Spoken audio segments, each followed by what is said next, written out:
Tonight, Bat-Mite has turned that one uncle that you really don't like talking to anymore into a full-fledged villain. Green Lantern has reintroduced Relic for the second time in like 3 weeks.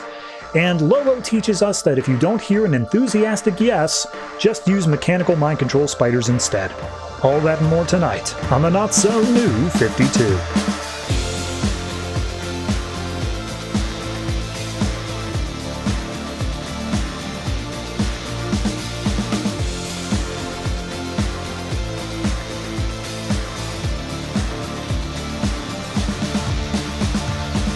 Hello everyone and welcome to episode 205 of the Not-So-New 52.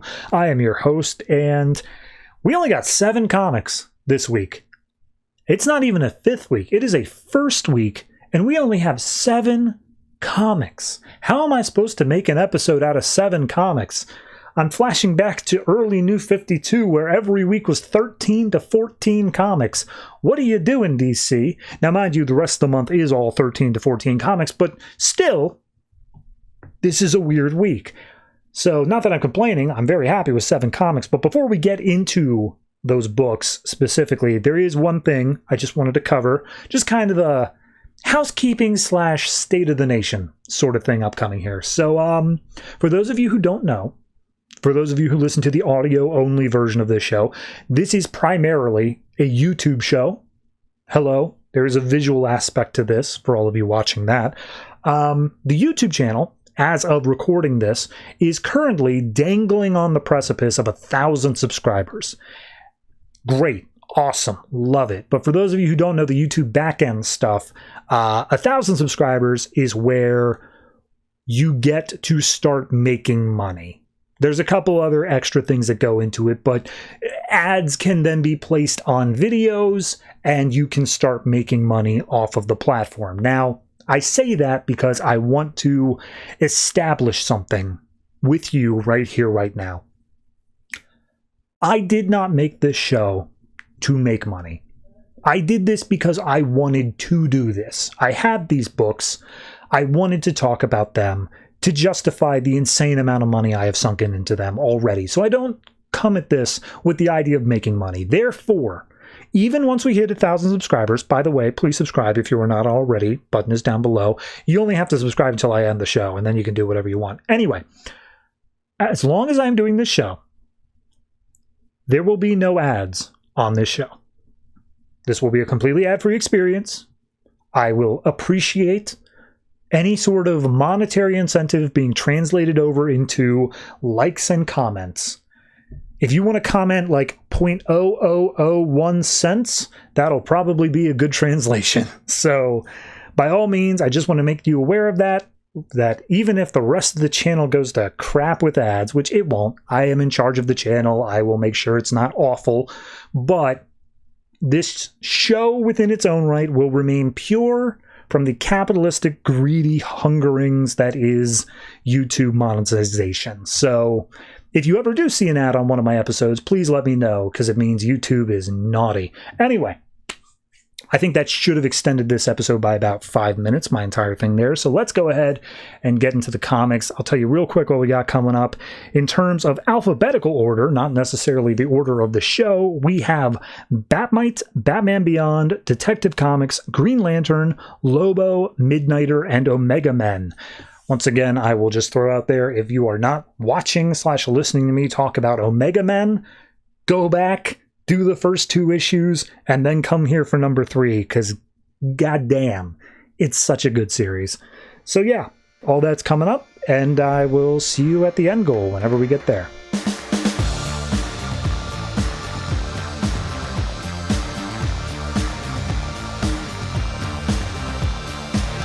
Detective Comics number 43, written by Brian Buccellato, art by Fernando Blanco. So last issue we had a whole bunch of stuff. It's honest to God, it's like a cop drama sort of thing, so a lot's happening. But the issue ended with Batman, Jim Gordon, being forced out of his suit to fight a bunch of guys hand to hand. And that's a no-no, because this issue opens up with Bullock and the rest of the crew driving, trying to get to him as fast as possible, and they even have a code for it at 2:15, which is like, yeah, he left the suit.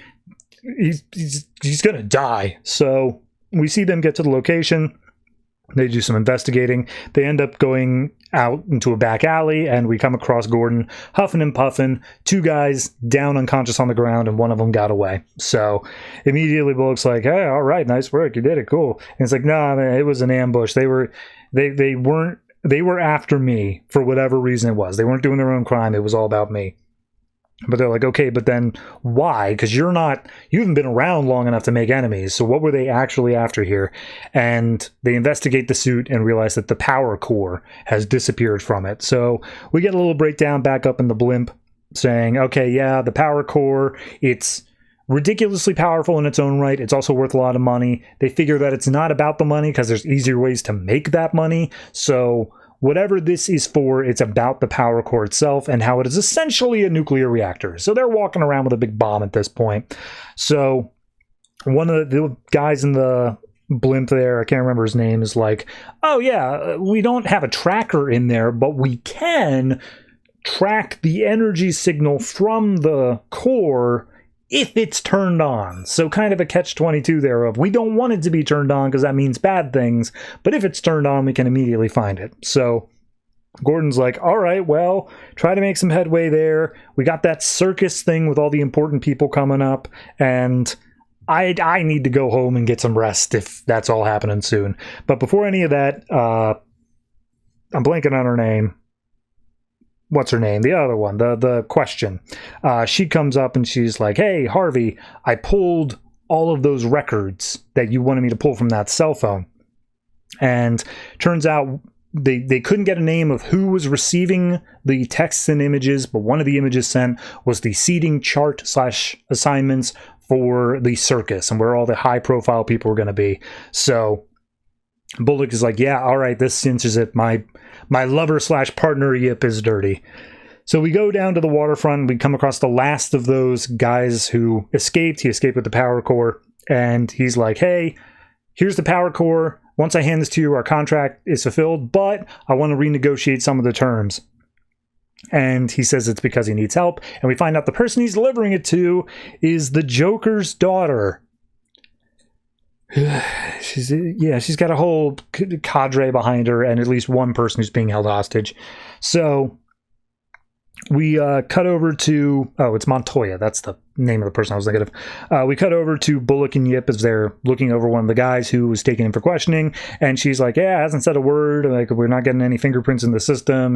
We got nothing on this guy. And Bullock's like, hey, can I talk to you up on the roof? I want to get away from the cameras and stuff like that. So they go up to the roof and she's like, what's up? And he's like, I know you're dirty. I know you were sending images. I know, but why? That's the part I can't get here. Why? And she's like, oh, okay, Montoya. Yeah, that's it. She's internal affairs. And he's like, I don't know, but she helped me out here. And I'm not the only person who knows about this because she kind of broke the news in front of a bunch of people. So what's up? Why you haven't done anything that bad yet. We can turn this around if you can tell us what's up. And she's like, well, it's not going to help anything. Like, no, I'm already dead. It's whatever happens. And Bullock goes to grab her wrist to stop her from leaving, and she turns around, just clocks him in the face. So that's the end of that relationship. We then go over to the circus where all the cops are going in. I'm getting some real Dark Knight Rises vibes here with the power core and all that sort of stuff. All the cops in one place. But we see Montoya approaches Bullock and says, hey, look, we don't have to go in there and do that stuff. We just got to chill out here for a while. And they look at all the cops who are involved and they're like, oh man, Alvarez is here. Screw Alvarez. And Montoya's like, screw Alvarez. Dude, screw your partner. She's the whole reason all this is happening here. And it looks like, well, we could postpone this thing or at the very best cancel it. Why is this even happening anymore if we know there's going to be an attack? And then in walks Alvarez, and these are the detectives over from in Catwoman, which I guess is running some semi-parallel to this. They're saying, hey, look, we just want to let you know that we know the guys who took down, who were part of that thing. They're a mercenary group called La Morte. They were hired for big jobs, so they don't take anything too small here. This is obviously a big thing. And then they say, yeah, and also we're investigating your dirty cop girlfriend. And Bullock's like, what? She's like, yeah, and we might be taking you down too, because who knows if you're involved in this. So they're about to start fighting. Montoya breaks stuff, just being like, okay, look, we know that the power core is out there and also the circus thing is going on. It's probable that they're connected in some way, but who's pulling the strings here? That's the real question. So then we cut over to what was in the sneak peek, God knows how many issues ago, 3 now, where Bullock's like, look, I've always had your back. Gordon, I need you to have mine here. This is something big. People could die if we don't do this, and she could bring down the whole department. I need you to help me kill my partner. So we then cut over to the remaining member of Lamort, the one who met with Joker's daughter, gets into a limo, starts talking to a member of the Falcone family named Stefano, who's like, oh, yes, you know, my reputation could be quite hurt if you don't deliver. And now that there's only one of you left in your group, maybe I'll have to get another person in order to do this, because the timing must be impeccable. And Lamort's like, don't worry about it.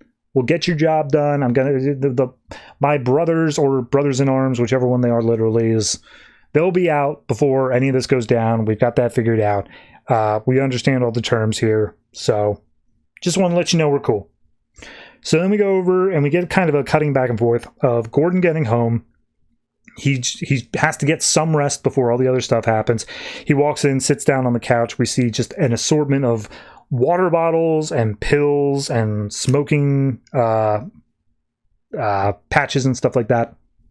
And he just slowly starts like drifting away, like passing out on the couch. Meanwhile, we see the bus that's transporting the Lamort other two of the pair. The drivers are like, man, why are we being pulled away? Everyone else gets to go to the circus, and we're stuck on this stupid driving thing. This sucks. And then as soon as Gordon drifts off, huge explosion, takes out a bunch of cop cars. The police van skids to the side. We see Bullock gets a call at the circus, he's trying to call Yip, I should say, and he's not able to get anything through. Gordon, meanwhile, gets his call saying, hey, explosion downtown, get in your bat suit, and he's like, yeah, all right, I'm up, I'm cool, let's go. So he's immediately up in the sky on the blimp. They were waiting for him outside his balcony. So he drops down in the suit and says, yeah, we also got to hit on that power core. So it's there. Do you see it? And immediately Gordon lands, and he is presented with at least a 50-foot tall giant fighting robot. And he's like, yeah, I think I see it. So that's the issue. It's fine. It's good. I do like this storyline. It's just, I don't know. I've had this problem with Buccellato's run on Detective Comics, and this goes back to before DCU. This is back in what was officially New 52 territory, where I feel like if you're reading this all in one sitting, it plays really well. I feel like it's doing a good job of telling this sprawling story with all these different pieces, and you get to feel like it's really playing out decently. But I'm reading this month to month, and I feel like it just doesn't work for that. Every time I pick this up, I feel like I'm forgetting large swaths of these interconnected stories. Like in this one, we introduced the Stefano Falcone character, and I could not tell you for the life of me whether or not we've met this character before. The Joker's daughter reveal, I could not tell you whether or not, like, I was supposed to know Joker's daughter was somewhat related in this. I don't think I was, just by virtue of how the pages play out, but the problem is I can't tell you. I don't know, and that's where I feel like just a little bit better pacing, a little bit of restructuring probably could help it so that the very important things, the things that really matter, stick in my mind, rather than feeling like all of these other little side tangent plots matter and then having to remember all of those. So I'm going to say this one, art-wise, it's still great. I do still like the story being told when I remember it. So I'm going to give it a 7, but I don't know, something about the pacing and the structure just doesn't flow for me as well as other books do. Maybe it's just a bit too complicated for a month-to-month schedule, and that's fine, but that's how I'm reading it. So, 7.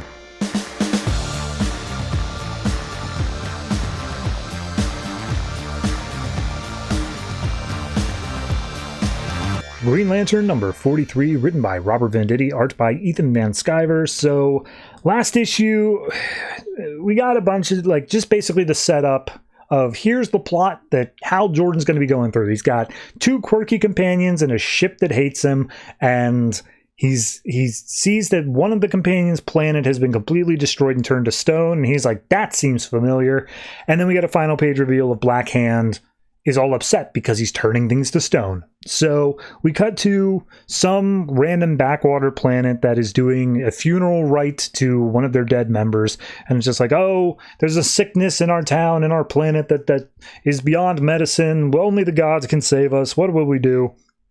And then down descends Black Hand, and he's like, oh, good, you're freshly dead. That should be easy. I can definitely work with that. And they're like, oh, are you a god? Oh, okay, God, go ahead, restore us, make us all better. Yeah, this will be great. And so he steps up, and he's like, all right, dead guy, I hope this works. And he taps him on the head and says, rise. And then in tapping him on the head, he starts turning to stone. And he's like, oh, God, oh, geez, yeah, why does this keep happening? And everyone on the planet starts screaming as they turn into stone.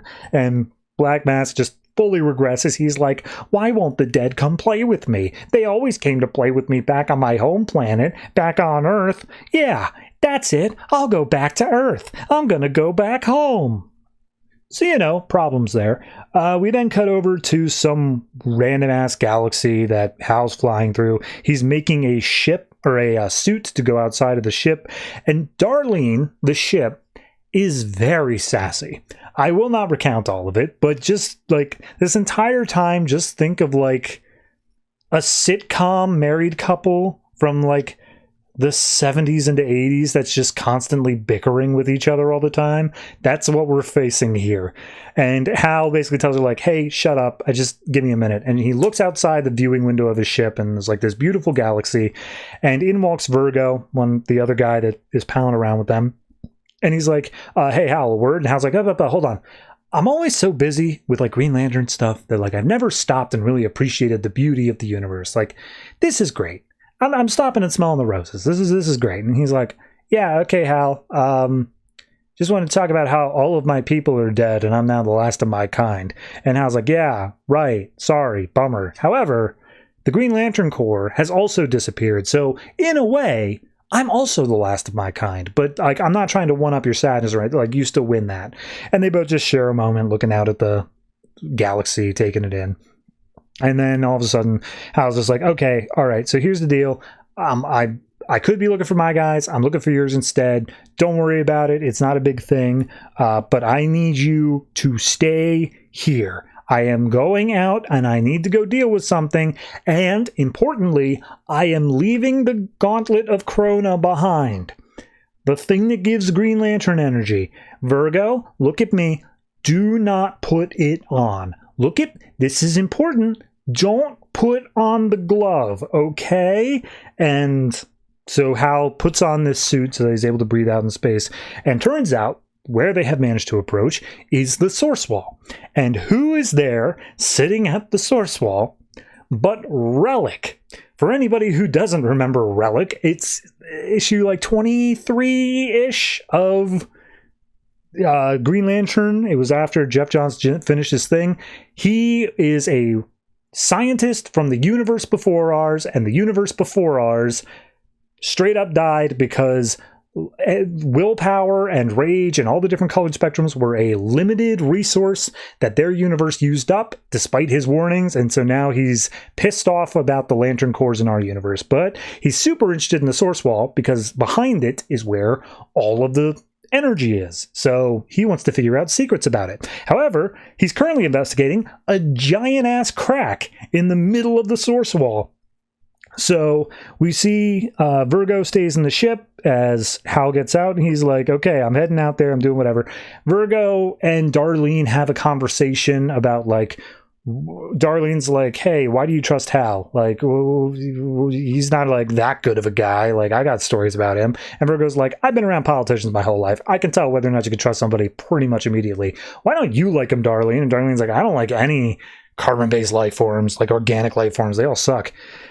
So Hal flies out, starts talking to Relic. Relic doesn't recognize him. He's like, oh, are you a fellow scientist? And he's like, yes, science man, that is me. And Relic's just like, cool. I was given the name Relic. You can call me that. I kind of like it now. I'm sticking with it. So he starts talking about the source wall, saying, yeah, there's a giant crack in it. Currently, it's not growing. It's not doing anything. But it's here, and it shouldn't be here, because, like, if you don't have a source wall, your universe is not a universe anymore. Like, it's nothing. So this thing needs to stay up. That's important. And at that point, Hal's like, oh, well, is it possible something like, impacted with it and blew it off? And Relic's like, no, because everything it touches it gets stuck. Like, that's a whole thing. And then Relic also talks about how he knows that the Green Lanterns have vanished. And he's like, yeah, and they were the worst. Like, seriously, I'm glad they're gone because they used up the energy like crazy. I cannot express how much I hate them. However, all the light seems to be back there, and I don't remember how I got out of the source wall at the end of my event. So I'm just investigating it again, whatever. And then immediately Hal's like, okay, cool. However, how would you, I don't know, a piece of gravel manage to escape the source wall and maybe land on another planet and cause a chain reaction of a bunch of people getting destroyed? And Relic's like, no, that doesn't make any sense. Because anything that touches it would immediately turn to stone, so there's no way there could be gravel. So yeah, no, that's not possible. However, I suppose there is a way that somebody who is imbued with source wall already would be able to leave and cause that kind of damage. Possibly a man in a black cape that I saw flying away from my location as I was getting out of the source wall. And then he shows a picture of Black Mask to Green Lantern, and Hal's just like, crap, no, not this guy. Jesus. So at that point, we cut over to Virgo. He's in the ship, and Virgo's like, Hal's been out there, and he's not armed. This dude is massive. He's like towering over Hal. Maybe I should help. And Darlene's like, what are you doing? And Virgo goes and grabs the gauntlet. He's like, I'm just going to try it out. I'm just going to put it on him. If Hal needs some help, I'm just going to put it on him and see what it is. And so he starts sliding it on. The other member of the group, I can't remember his name, the bad guy one, gets out of his cell because why not? And he's like, hey, Virgo, what's going on? Is there any food around here? And he sees Virgo putting on the glove. He's like, what are you doing, you idiot? And immediately Virgo just starts screaming out. Energy starts going everywhere. Relic's computers go Green Lantern energy detected. And Relic's like, wait a minute. That was your ship. And it says there's Green Lantern energy. You're not a scientist. And he's like, no, I'm not. Bye. And just starts flying off back to the ship. So Relic sends his little spider bots, which he's always had. After Hal, they start trying to swarm the ship. Hal gets in and sees Trapper. That's the name of the guy. Trapper standing over Virgo. And he's like, Trapper, I swear to God, if you did anything to Virgo. And he's like, whoa, hey, I just stepped out for a bite to eat. And he was putting on the gloves himself. He's the problem here, not me. And Darlene's like, yeah, no, that's what happened. So Hal says, all right, look, let's go. Let's fly out of here. We're about to be attacked by a not cool dude. And Darlene's like, well, all that energy just fried my system, so I got to do a reboot real quick. And he's like, fine, reboot now. Come on, quickly, do it. And Darlene's, hey, what? Bro, I'm rebooting. Can we just, while I'm rebooting, have a little conversation here about, like, who's really in charge and like these commands you're giving out? And Hal's like, oh my God, are you serious? You really want to do that right now? And she's like, yeah. No, look, you took a lot of orders when you were in Green Lantern Corps, I'm sure. But like, now you're the captain of your own ship. You're doing your own thing. But what happens if I don't want to take commands, huh? What happens if I want to dip out? Maybe I want to go to a nice server farm somewhere and just have a nice conversation every once in a while. And he's like, okay, apologies, but are you done with the reboot now? And she's like, yeah, you know what? Maybe I want to go and smell the roses. Maybe that's the thing. Meanwhile, Hal's throwing on the gauntlet. He's making constructs, trying to fight off the spider bots, doing whatever he can. And she's just like, okay, yeah, whatever. All right. I guess I'm just talking out loud here. A ship can dream. Reboot done. And then the ship just blasts off at high speeds away from Relic. And Relic's like, oh, we'll meet again, little lightsmith. And then we get one little epilogue, which is the people who were holding Virgo captive are met by some other group, and they're like, yeah, it was Hal Jordan. He was a dick. If you see him again, kill him. I hate that guy. And we see whoever was meeting them goes by the name of the Gray Agents, and they say, okay, sure, whatever, but we're blowing up your place either way because we're the new law, and we get to decide who burns. And he throws down some sort of flare or something that sets the whole place on fire. So Gray Agents, that's now maybe they're talking about the Gray of the Rocks. Maybe it's a new religion. Who knows? Who cares? It's fine. It's a fine enough issue. I do feel the Darlene rant is the best way to describe it, was a little bit unearned. Like, don't get me wrong, Darlene has been sassy, and like in this issue, even leading up to that, was sassy, but I feel like this extra bit where it's like all of a sudden she's just angry about taking commands where it's clearly a life or death situation that they're all about to be killed if he doesn't manage to get the ship out of there. Like, I don't know, it's fine for making a fight scene more than what a fight scene is, but it feels so weird because it feels like it comes out of nowhere. It's not bad, it's just a strange choice. It feels like something that sounded like really good on paper, but then playing it out, it didn't quite land right, at least not for me. So again, not a bad issue. We'll see what happens with the Black Mask stuff, but I think I'll probably just end up giving this one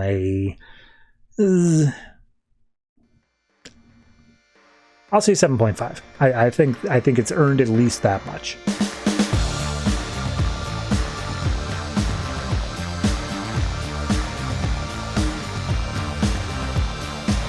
Midnighter number 3, written by Steve Orlando, art by Aiko. So last issue, honestly, jumped around a bunch, a whole lot happened, but the only thing that really matters going into this issue is that at the end of the issue, he was walking down into a train station and was coming across Multiplex and was like, awesome, cool fighting coming.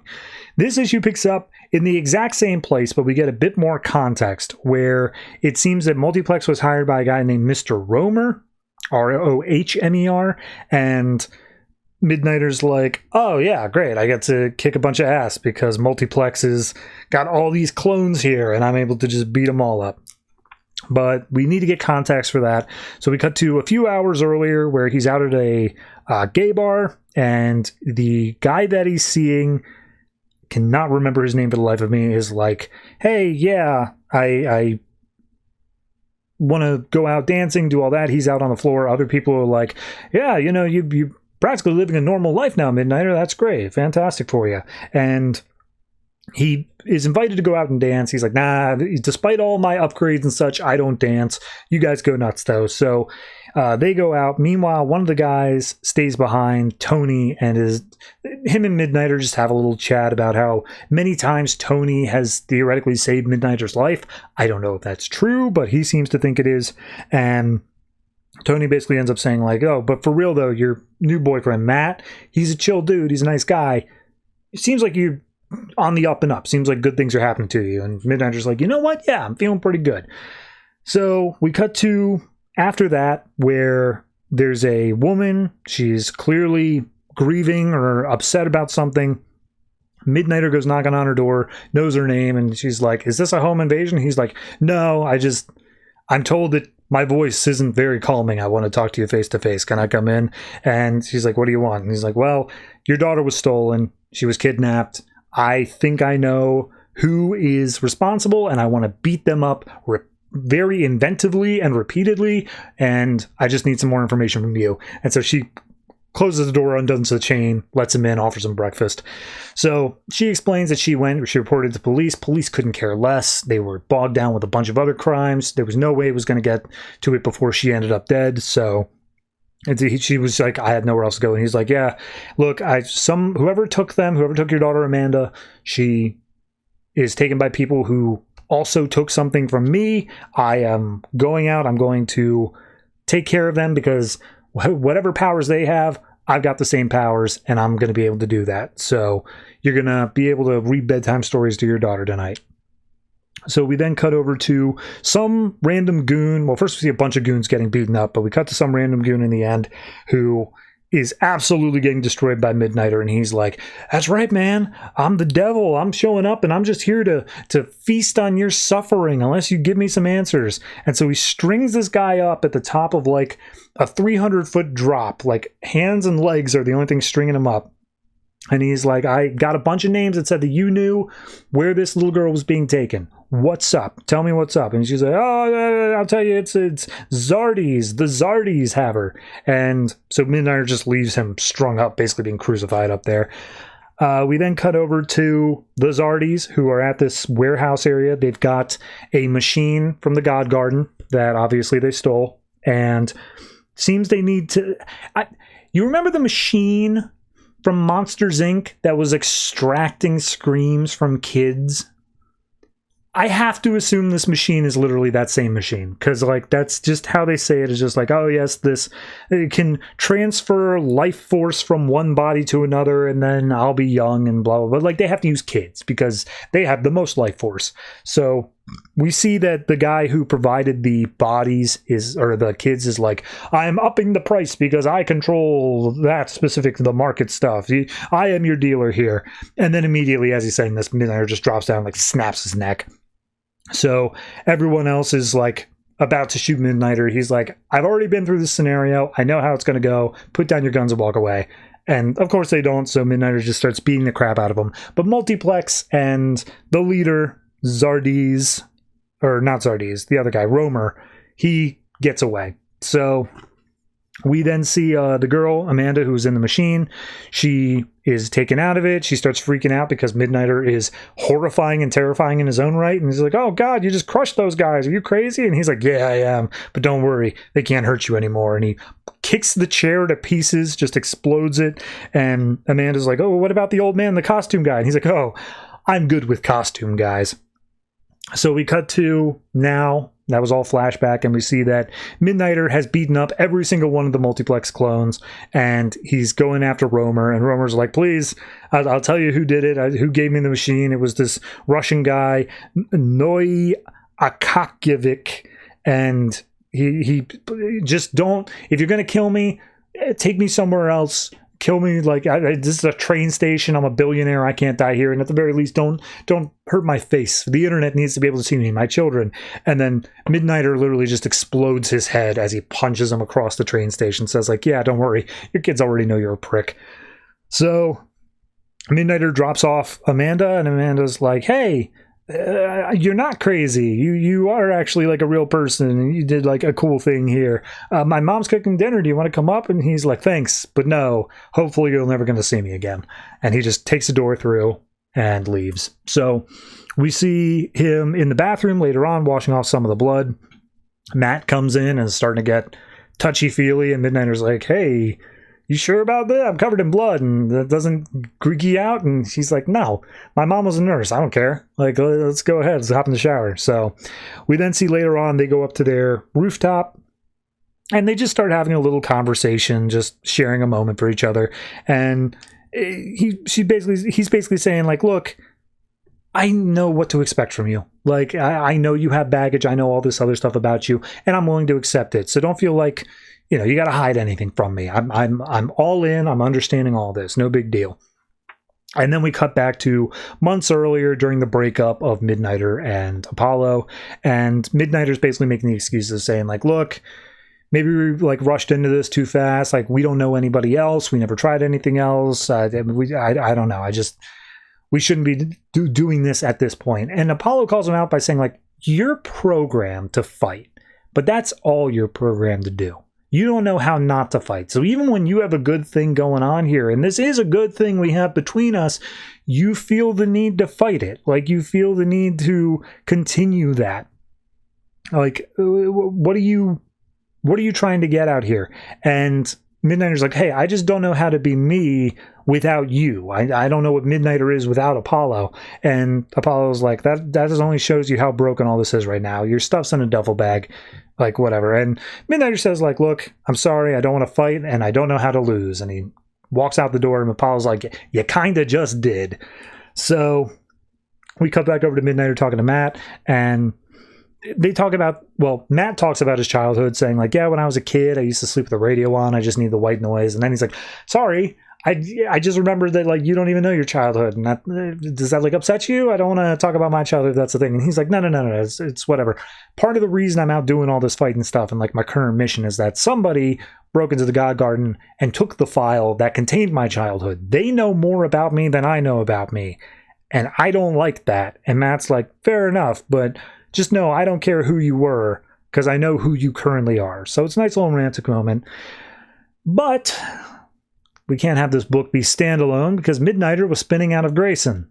So we cut over to a ship with an explosion on it, whole big gunfight, robots or something fighting against Spiral agents Helena Bertinelli and Dick Grayson. And they're talking about, some other stuff on here, blah, blah, blah. And as Dick is fighting against a bunch of the robots, all of a sudden he gets caught from behind by Midnighter, who says, "Sorry, Matron, you're going to have to wait. It's date night," as he puts him in a headlock. So, yeah.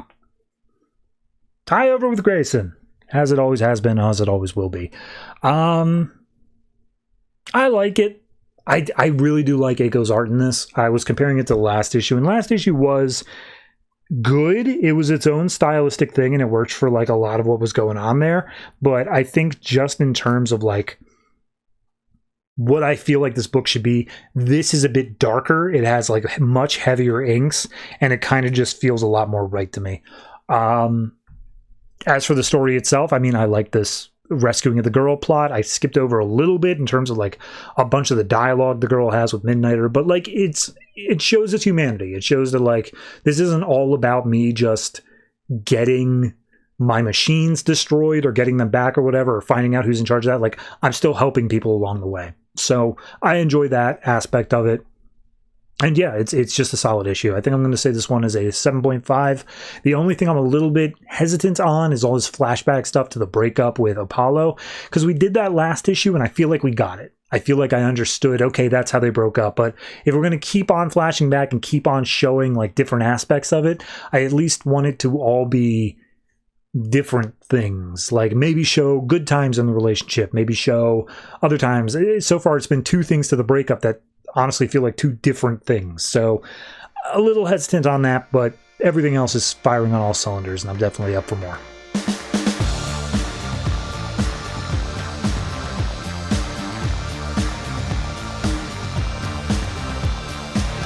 Batman Beyond number 3, written by Dan Jurgens, art by Bernard Chang. So last issue, it was a whole big face-off between Brother Eye and Batman, and then Brother Eye has ink, and Batman has Barbara Gordon. So this issue finally remembers what was back in issue 1 and is like, oh yeah, by the way, the kid, Matt, who was Terry's brother, is like, I don't think Tim Drake's good to be Batman Beyond. My brother would have been back by now. He would have saved Max, and new Drake sucks. I don't think he has it in him. And then the woman who's there, who I can't remember her name, is like, give him a chance. There's an entire possibility he's out there and he's going to be able to do whatever he can. But also keep in mind, Brother Eye defeated the Justice League. So yeah, it's a bit of an uphill battle there. So we cut back over, and Tim is being interrogated by Brother Eye. We get to see literally the full backstory for, I guess, anyone who didn't know it at this point. We see him as young Tim Drake discovering Batman's identity. He forms the Teen Titans. Fast forward a long period because we're only looking at New 52 continuity, so now we're in Future's End. He owns a bar. Meanwhile, Terry McGinnis is in the future and goes back in time. Terry falls in love with Plastique, then ends up dying, and then Tim has to take his place. And they specifically do harp on the one bit that I thought was retconned, but it seems like they're playing it straight to some extent, where they say, yeah, you traveled back to whatever period and thought you could shut me down. Your AI infected me, making you undetectable.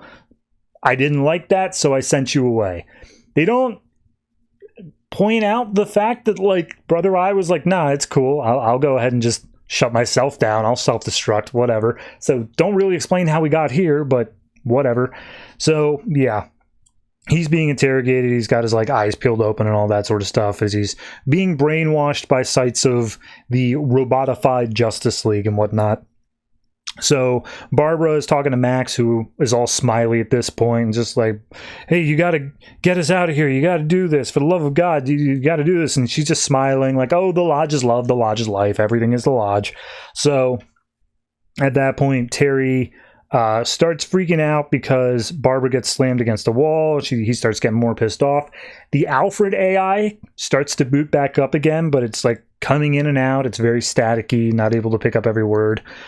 We see Ink is threatening Barbara, and she's saying, like, I'm a survivor, and you're already dead, so what are you going to do about it? And Terry tells the Alfred suit to shock him, which disrupts the brainwash sequence and the chair that he's in enough that he's able to escape.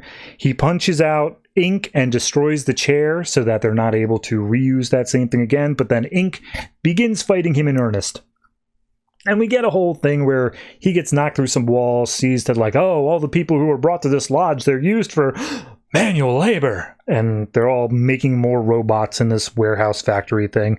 And as Tim fights against Ink, he's like, what? Why are you working for Brother Eye? What could he have possibly have promised you in the apocalypse to make it worth it? And she's like, I have my reasons, things you wouldn't understand. And he's like, okay, well, it's not money and it's not your own country. So like, what is it?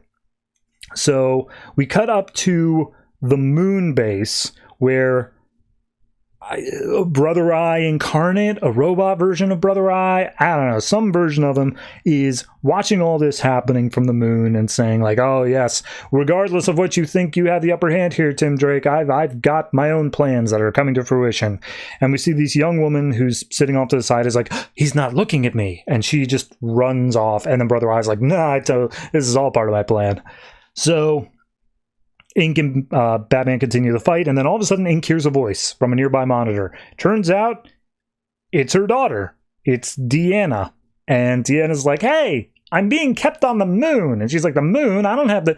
That's the whole reason I joined Brother Eye, was to try to get you back. But you're on the moon? I don't know how to do that. And Batman's like, I know how to get to the moon. If you join me instead and help me take down this entire building, I'll get your daughter back. And then, like, we don't even get the confirmation panel, but she absolutely does it. So we cut back over to Barbara, who's about to be plugged into the system and or just killed outright because she is too defiant. She's like, oh, I'll never give you... Because the whole thing is they're looking for the location of Neo Gotham, which is kept off of Brother Eye's radar by something. So they're trying to get the information from her. She's like, you have to kill me first. I'll never give it up. And they're like, okay, yeah, we'll do that. But then, obviously, Tim comes in, stops whatever random ass person this is that's been cyborgified, and starts taking him down. So meanwhile, the Alfred AI is like in and out. It's trying to provide assistance, but there's not very much it can do at this point. So it just says, all right, Alfred, just do what you can. So they continue to fight. Brother Eye is like, oh, what, you think you can defeat me? I am... Defeat is incomprehensible to me. I am that far ahead of you. And Batman's like, you better learn to deal with it, bro. So Ink starts destroying the factory. Batman grabs up Barbara, fights off the remaining robot goons, and Barbara says, Drake, is that you? And he's like, no, not Drake, Batman. So yeah, he's taking the mantle now. As all the other bots have been taken out, Ink comes up and is just like, all right, you're going to want to get out of here. I got my own stuff, but don't worry, I'll meet up with you later. So she just bounces. Batman throws some more bombs, throws up some screens, grabs hold of Max and Barbara, and makes his way out. So we see Matt and what's her name? We'll get to it. Are like, oh my god, they're here, they made it. And we see that Max is currently being de-brainwashed while Gordon is there like, yeah, no, and he also saved me. I wasn't even part of this, but now I'm here. And Matt is begrudgingly like, all right, you know what? I had my doubts, but you did it. Congratulations. And Tim out stretches his hand and says friends, and Matt's like, shway. So we look up, okay, how do we fix Alfred? Because he's still clearly on the fits. How are we going to do there? And then Alfred just starts going like, oh no, something bad's really happening here. So turns out that their retcon to the Future's End stuff was that Alfred, during the final issue when he injected himself into Brother Eye, he injected whatever it was that was keeping Neo Gotham off the map. He was just saying, okay, you can't see us now. However, there was some piece of Brother Eye that when all the needles and stuff were injected to him, they injected the virus of Brother Eye into Tim's suit. So it was essentially acting as a tracking thing. It shuts down the Alfred AI. It takes over control of like the suit's intercom or whatever, and says, yep, I now know where your city is, and I am going to straight up blow it off the map. And he's like, what? No, oh god.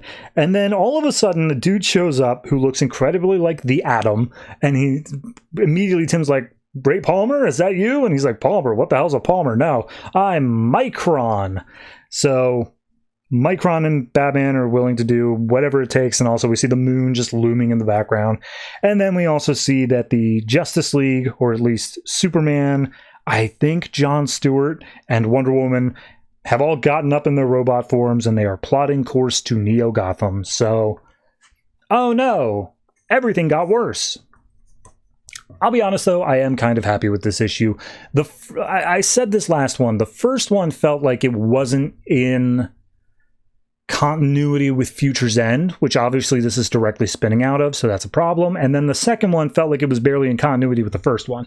So you have this weird split. This one feels like it tied it all back together, but we do have to deal with a retcon here. We do have to deal with the fact that whatever story Dan Jurgens wants to tell here, it doesn't quite vibe with how Future's End ended. And we're going to have to assume Tim ended up in the future and everything up till issue 48 happened. But issue 48 itself didn't. It just did not happen. So be it if that's how we need to play it off. But it's still just a little bit confusing because we don't get the explanation of like, yeah, that's what happened. We just have to vaguely hand wave it away at this point. So for this one, I'm going to say, I'll say a 7. It's a low 7, but it does crack that 7. And I'm at least a little bit more hopeful now that we've moved out of this. Okay, we're just establishing the character again for people who weren't tuning into the other stuff before. Now we've got a Micron, a new character. We have this thing of Get to the Moon, which seems like fun in its own right. I'm at least a little bit more optimistic towards what's about to happen rather than what we just got.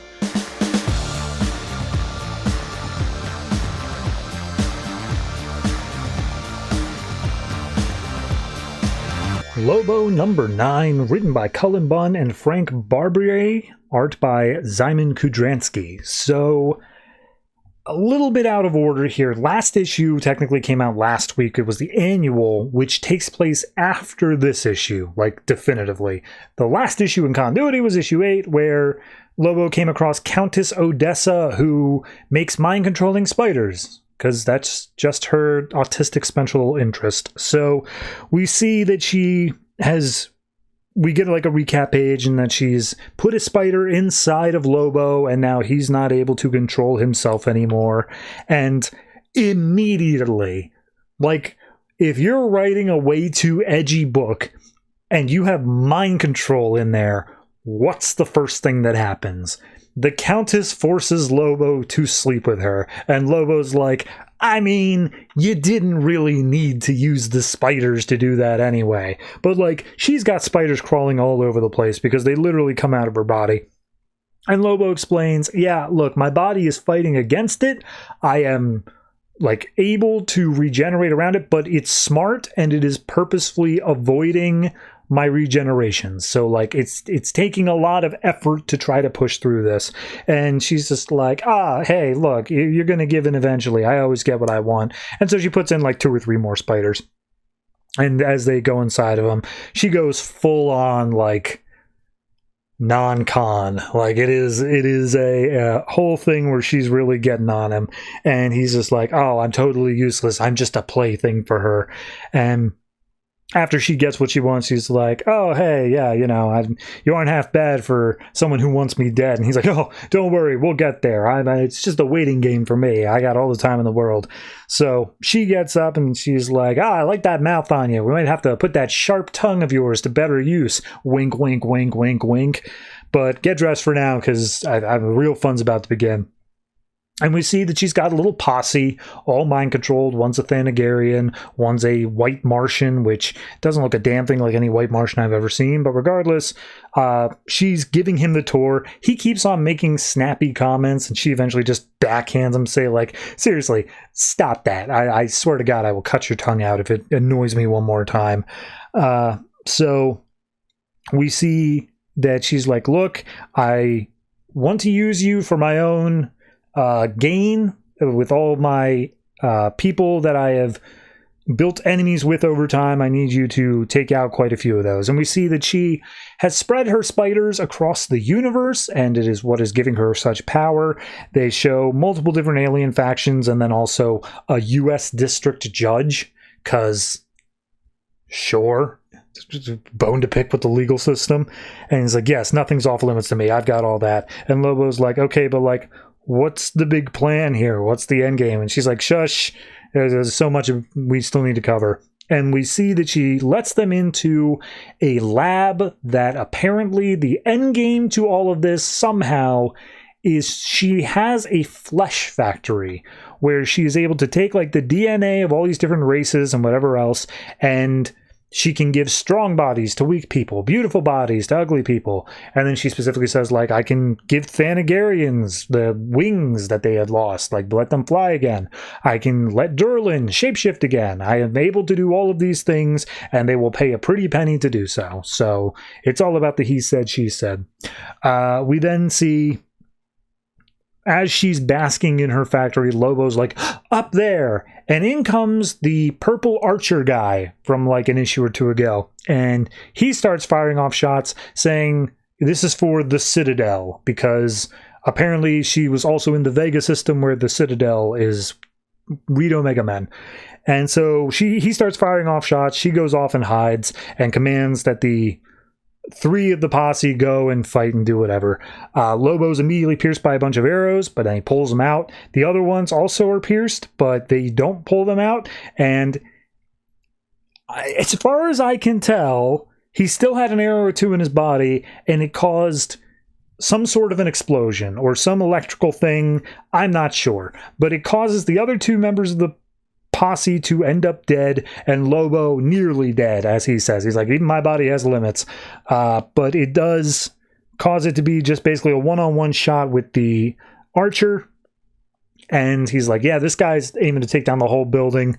Like, he doesn't care about me specifically or whatever. But he pulls out his knives, and he's like, I had never gotten to sit back and watch myself fight before. I'm not nearly as graceful when I'm being mind controlled, but like, I can't fight it. This is just what's happening here. So he goes and he fights against the archer, and it's honest to God a very short fight because he knocks the archer down.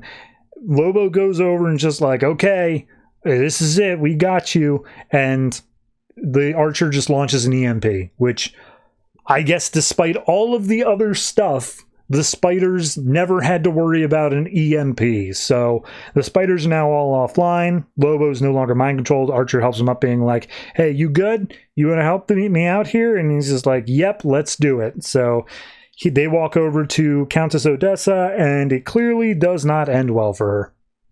So we cut to some time later where Lobo's outside being like, look, and he introduces himself. His name is something Cross. Let me see, Wyvern Cross.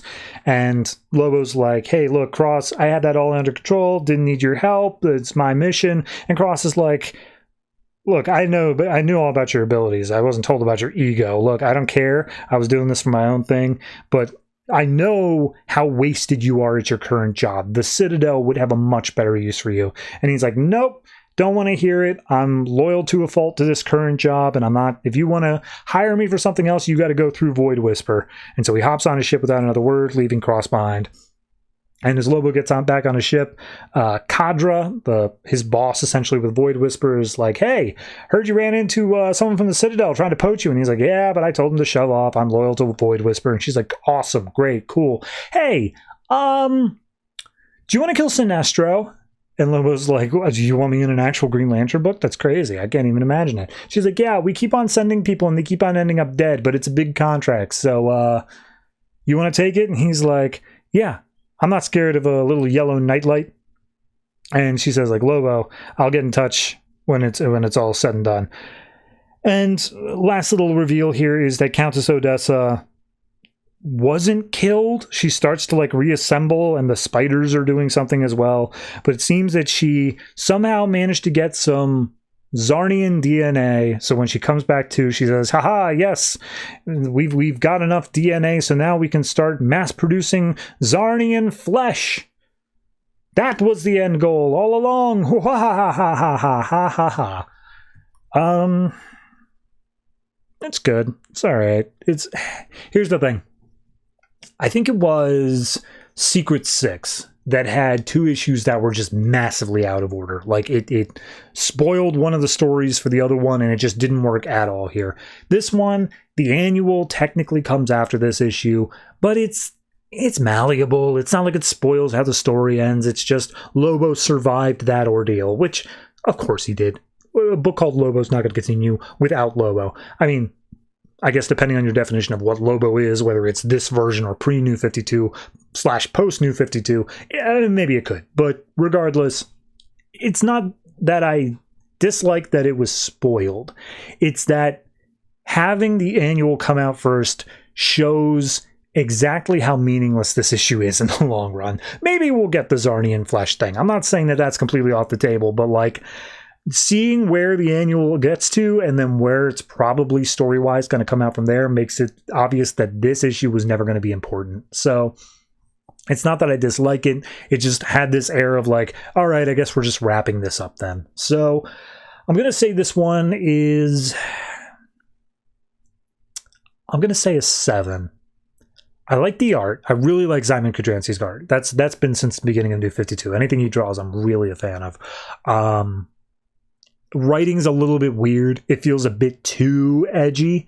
Not that like I can't handle edgy, but it feels like edgy for edginess sake. Not really like making a point of it, you know? And then, yeah, it just kind of felt like a nothing issue because I knew where we were going to be coming out of it. So I think 7 is more than fair, but we'll see if we improve with whatever the next arc is, because like I said, the annual does set up some stuff that I think is a little bit more interesting.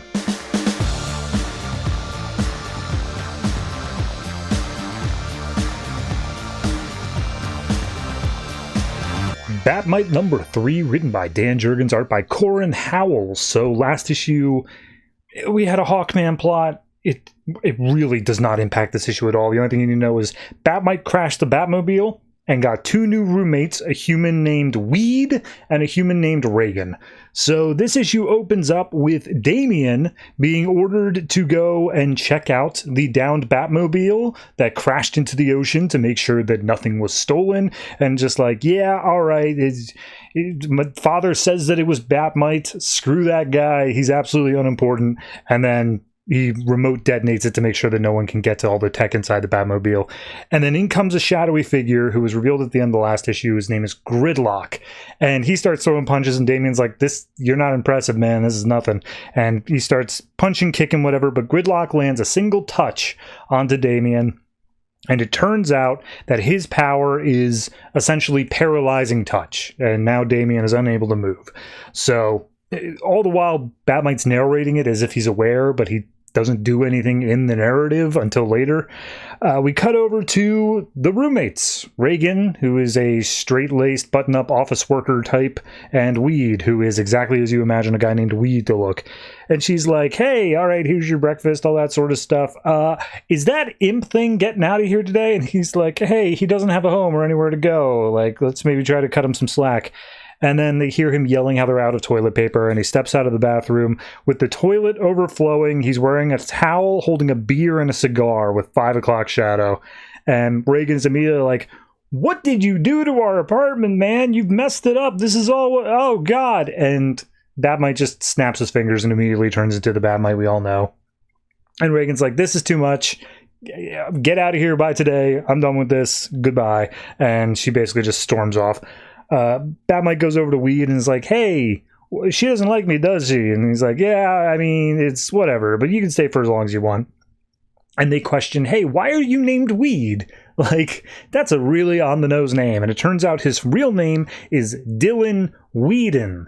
It has nothing to do with the fact that he's absolutely probably copyright infringement on Shaggy. So we see Reagan walks down to her job, or at least she's pretending to. She gets pulled over by her boss, who is absolutely some sort of agent for a bureau. It's a made-up one, the Federal Security Bureau. And he's like, hey, look, we got some chatter about your thing, your little troll imp, whatever you want to call it, when you reported everything to the Bureau. We want to know everything about him. And he's just like, is there any way we can do that without him living in my house? And the boss is like, nope. Not at all. You're going to have to get to know him deeply and intimately. I want to know him better than he knows himself. And Reagan's like, ah, crap. So we do a drop-in panel where they're arguing over whether or not the Brady Bunch is a real family, when all of a sudden it's interrupted by the news that Robin is trapped, he's all tied up, and Gridlock is demanding that Batman does everything that Gridlock demands or else Robin will die. And Bat-Mite's like, wait a minute, that's the sidekick to my sidekick, I gotta go. So he just blips out of there, appears right next to Damian, and Damian's like, oh, hey, you're the one who stole the Batmobile. And he's being dangled over a thing of sharks, and Bat-Mite's like, hey, don't worry about it. I know exactly how to handle this. And he pulls out a thing of shark repellent because, of course, he does. He says how often he has to deal with sharks. It's a necessity. So Damian gets up and out, and he's like, hey, I was just waiting for Gridlock to show himself. I could have gotten out of there no problem. Like, we don't need you. You're pathetic. And my father taught me well. And Bat-Mite's like, ah, but who taught your father? It was me. Wink. And Damian just shows zero emotion. Does not give him anything to base off of. So Robin jumps away. Bat-Mite asks for a little bit of gratitude, which then he turns to bratitude and then to batitude, because Bat-Mite's all about the wordplay. Damian does what I want to do and starts trying to throw punches. He's like, my father should have disposed of you when he had the chance. You're a nuisance. You're a pest. You shouldn't be here at all. And Bat-Mite's just like, oh, hey, what's all this about? Are we playing a game or whatever? But when Damian starts throwing batarangs at him, he blips out, comes back with a pizza and a bouquet of flowers, to which Damian continues throwing punches. Bat-Mite tries to basically bribe him with a new pair of headphones, and he's like, wait a minute, I know what this is. This is the heroes on hero fight. Whenever two heroes first meet, they have to fight based off of some stupid misunderstanding. It's right there in the hero manual, page 47. And then Gridlock shows up, and he's like, oh yeah, just like you children, you're all so self-obsessed with yourself, all you can do is fight within each other. And Bat-Mite's goes a little bit ham, he gets a little bit angry, turns out that he doesn't like being called a kid. And then we get Gridlock's manifesto. And he, honest to God, is just that dude who's complaining about millennials. That's all he does, his entire thing. I mean, he's got a page here where it's like a whole bunch of stuff where he's like, oh, the children nowadays foreshadow doom. They look to Robin as their next generation's leader, but what's their standards? Getting to level 13 in a video game? Having 500 Facebook friends that aren't anyone they've ever actually met? They photograph their morning bowl and tweeting it for the world to see? And literally, like, Damian and Bat might have checked out. They're like, oh, okay, this guy's not even like... He's just stupid. Like, who cares? And he just keeps on going off about, like, tweets and, like, why 140 characters back when that was a thing? So, at that point, Bat-Mite and Damian silently decide to team up. They start throwing punches, start kicking Gridlock's ass. And he's like, ho-ho, but you have not seen the full extent of my plan, for Gridlock will keep things exactly as they are. I will not give in to this next generation. So Damian throws some batarangs. He just swats him away. And Bat-Mite's like, let me try one of mine. And it turns out it's a extra-dimensional batarang, so it ends up hitting Gridlock into a wall. Bat-Mite goes over to gloat, and he's like, yeah, not so good now. And Gridlock's like, you defend the generation selfie?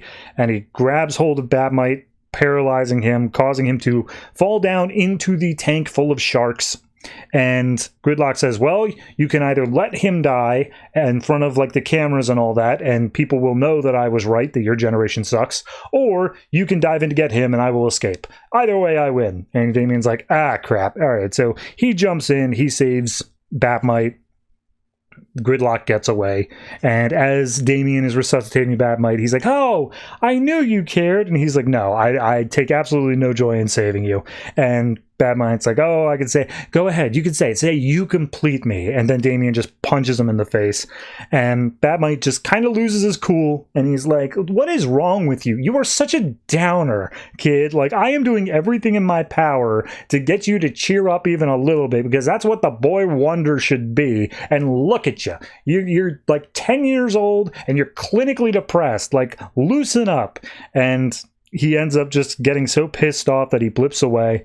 And Damian just starts laughing. I couldn't tell you why.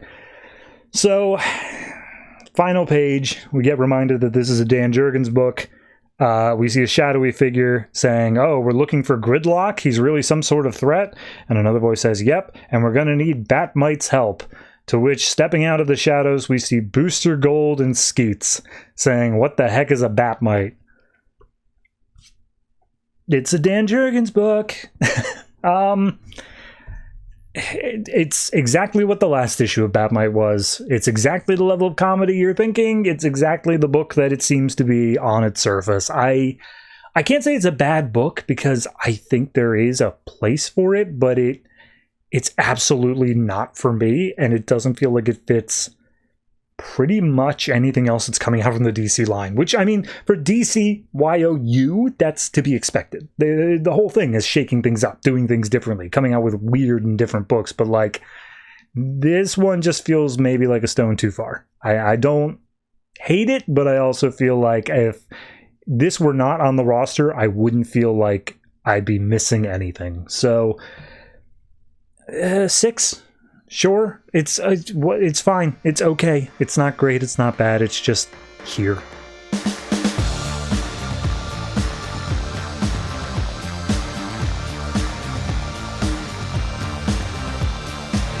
Omega Men number 3, written by Tom King, art by Barnaby, Bagenda. So last issue we had a whole big thing of the Viceroy being played for a fool and them stealing his ship, and then Kyle just being forced into servitude here and said, like, yep, you're an Omega Man. You're going to have to pal around with us as a prisoner of war for a while. So this issue is focused on Princess Callista, who seems to be in the eventual same sort of boat that Kyle is, kinda. So we open up with her. She's a princess. She is training sword fighting. And she's asking her opponents, hey, what's your name? I want to know all of your names before I kill you. And she does straight up murder these people despite it being sword training, because these are the natives of the planet. And apparently for the past 100 years, they've essentially been systematically enslaved to the point where she's the princess and she's like, yeah, whatever, I'm supposed to be kind. I want to know your names before I kill you. And she's about to kill one and says like, oh, my name is Sally. And she's like, thank you, stab. So we see we're on planet Euphorix, and she has a servant, I can't remember his name, but Talim, that's it. And Talim's like, oh, princess, you did a wonderful job, fantastic. How are you feeling? She's like, oh, well, thank you. Talim, I want to say I love you. And he's like, oh my God, I love you too. That's great, that's fantastic. And she's like, yeah, I just get this feeling that I'm too vain, you know? Like, I'm so vain, and like, I remember when I was young, I was doing the sword fighting, I would get cuts all over my body, and now I'm so perfect at sword fighting that, like, I never get a single cut anywhere, and I keep on practicing and doing all that stuff, but like, I feel so proud of myself. Maybe I'm just a bit so vain right now. And she's like, oh, no, not at all. You're perfect in sword fighting, and that's how you actually are. That's not overthinking. And she's like, oh, thank you. You spoil me. And there's that vanity again. So at that point, she's looking out, and they're talking about something about an ambassador coming to visit. There's a photo op going on, and she's like, oh, I don't want to pose in front of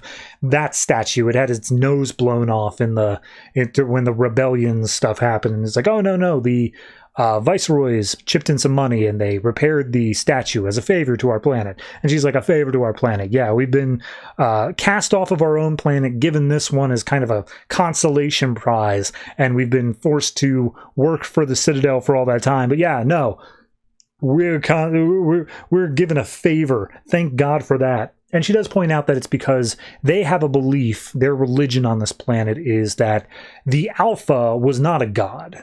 Obviously the Omega still is, but the Alpha was not a god. He was just a very good king. So draw your own parallels. But regardless, why did I blank on her name? Callista. She's just sitting there talking about how her people deserve better and all that sort of stuff. And then the elevator to her floor opens up, and standing there is Tigor, who immediately comes out, grabs Talon by the neck, and starts like cutting it open. Not in a seemingly super deadly way, but he ain't doing so hot. And he's like, haha, princess, think of me as your knight in armor. And she pulls out her sword, just being like, all right, fine, but tell me your name. And we get an awesome 2-page spread, 9 panel grids of each, of them fighting each other. And like, at first, Tigor has the upper hand, asks her if she wants to go through more, and she's like, more.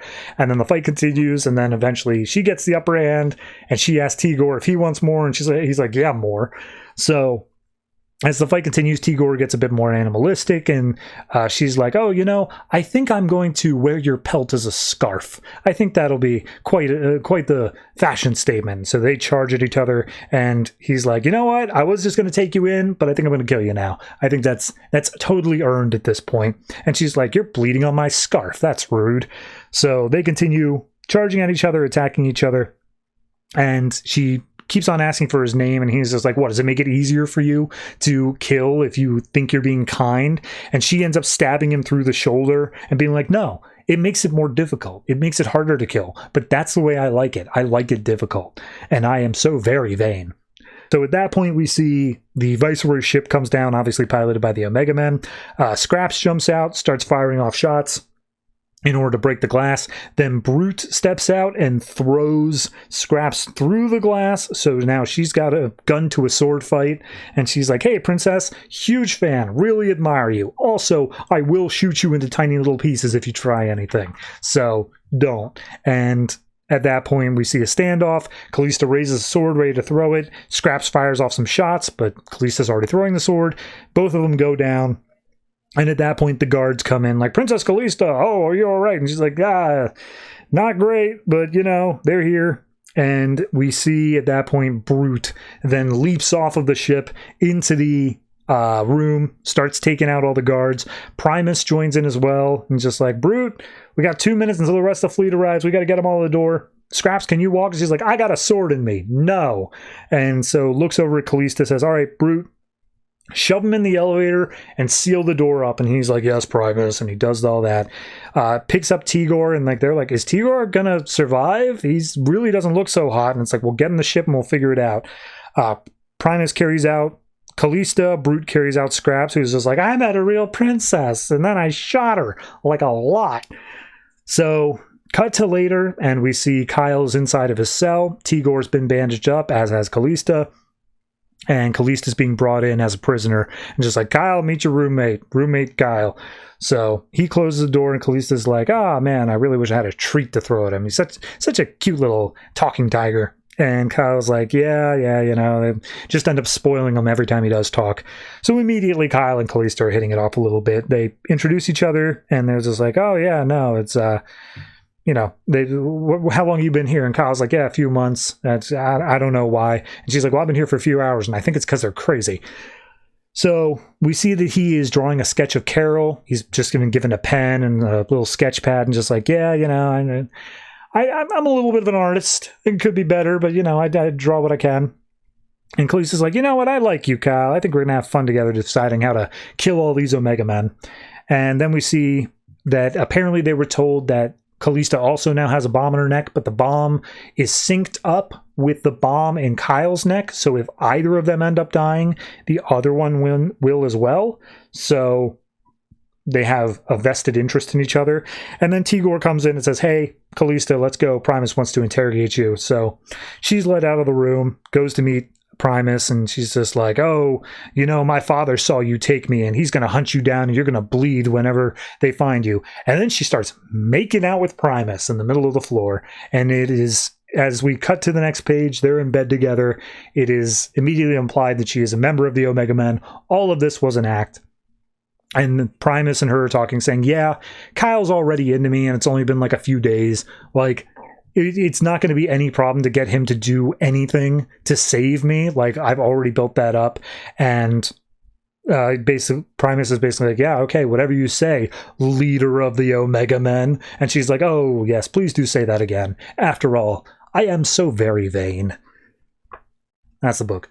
I like it. I really do. I mean, it's not that hard to tell what she is. Like, from top to bottom. I'm sure, once you read the issue for the first time, you're like, oh no, she's actually working. That's such a shock. But looking back on it now, you're like, of course she is. There was never any question. She's too capable. There's no way she would be taken out like that. So yeah, no, I like this one. I've liked this whole series. This one I'm easily going to give probably like an 8.5. I think that it's not as strong as the series can be, but it's still, in terms of general comics, a fantastic issue. like top to bottom, especially like the fight scene between her and Tigor. Fantastic. So yeah, 8.5. Barely anything negative to say about it. Just definitely check it out.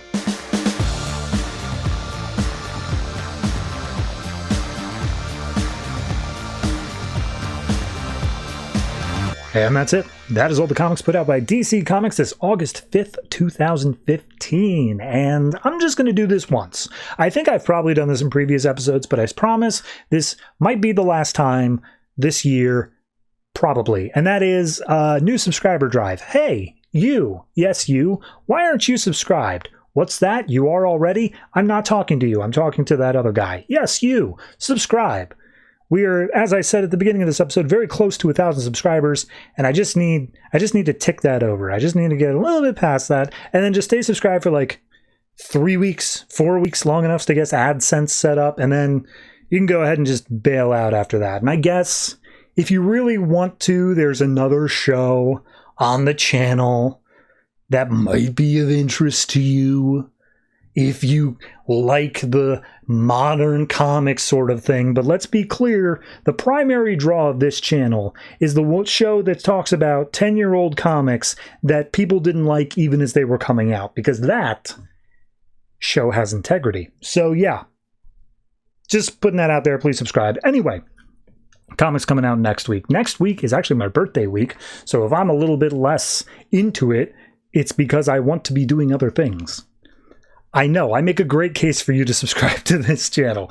So next week we have, in no particular order except, I guess, alphabetical, Action Comics, All-Star Section 8, Batman, Batman/Superman, Catwoman, Constantine the Hellblazer, Earth 2 Society, Gotham Academy, Green Arrow, Justice League United, New Suicide Squad, Red Hood/Arsenal, and Starfire. So all those are coming out next week.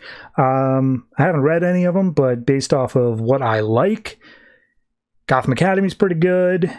Batman's been fine. I mean, for the Jim Gordon era. And Constantine Hellblazer's also been pretty good. So be sure to check out those if you haven't checked them out already. That being said, if you have any comments on any of the comics I've talked about this week, last week, next week, any week at all, go ahead and hit me up in the comments down beneath the YouTube video if that's the version that you're watching, which, considering I told you to subscribe, it probably should be the version you're watching right now. But if you're listening to the audio version or you are having interest on the YouTube side, we have multiple different places for you to share your opinion, such as a subreddit and a Patreon and a Discord. Check them out. They're there. The internet exists for many things, and as of right now of recording this, you don't need a Face ID to use them. I love living in a dystopian hellscape. It really is the most fun thing I've ever done with my life. But anyway, don't want to get into that. Want to wrap up the episode. Thank you very much for watching, listening, however you've consumed this podcast. Be sure to tune in next time and interact with things positively, because there's too much negativity in the world, and a little thumbs up on things that you enjoy might just be enough to change it. For me. Personally, just me. So yeah, always try to remember, if it ain't broke, don't fix it.